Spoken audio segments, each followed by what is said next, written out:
గూడూరు పట్టణంలోని పటేల్ వీధిలో ఉన్న శ్రీ సాయి సత్సంగ నిలయంలో శ్రావణ శుక్రవారం సందర్భంగా విజయదుర్గ అమ్మవారిని వివిధ రకాల పుష్పాలతో అందంగా అలంకరించారు.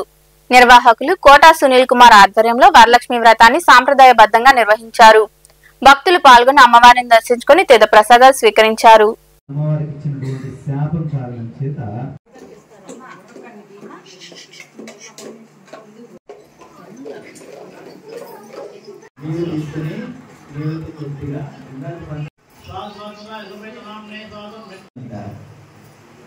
మంచిగా ఆభరణాలు వేద్దాం. సౌభాగ్యం